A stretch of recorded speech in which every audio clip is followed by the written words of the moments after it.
एक शाम राजा अकबर अपने प्रिय बीरबल के साथ अपने शाही बगीचे की सैर के लिए निकले। वह बगीचा बहुत ही शानदार था। चारों ओर हरियाली ही हरियाली थी और फूलों की भीनी भीनी खुशबू वातावरण को और भी खूबसूरत बना रही थी। ऐसे में राजा को जाने क्या सूझा कि उन्होंने बीरबल से कहा, बीरबल, हमारा मन है कि इस हरे भरे बगीचे में हम हरे गोड़ में बैठकर घूमें। इसलिए मैं तुम्हें आदेश देता हूँ कि तुम 7 दिनों के अंदर हमारे लिए एक हरे घोड़ा का इंतजाम करो। वहीं अगर तुम इस आदेश को पूरा करने में असफल रहते हो तो तुम कभी भी मुझे अपनी शक्ल न दिखाना। इस बात से राजा व बीरबल दोनों वाकिफ थे कि आज तक दुनिया में हरे रंग का घोड़ा नहीं हुआ है। फिर भी राजा चाहते थे कि बीरबल किसी बात में अपनी हार स्वीकार करें।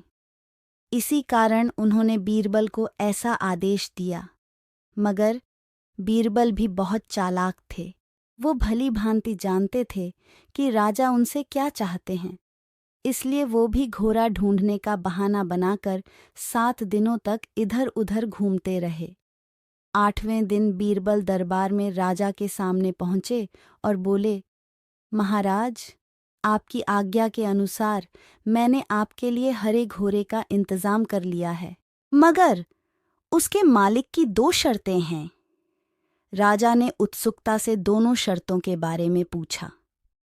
तब बीरबल ने जवाब दिया, पहली शर्त यह है कि उस हरे घोड़े को लाने के लिए आपको स्वयं जाना होगा। राजा इस शर्त के लिए तैयार हो गए। फिर उन्होंने दूसरी शर्त के बारे में पूछा। तब बीरबल ने कहा, घोड़े के मालिक की दूसरी शर्त यह है कि आपको घोड़ा लेने जाने के लिए सप्ताह के 7 दिन के अलावा कोई और दिन चुनना होगा।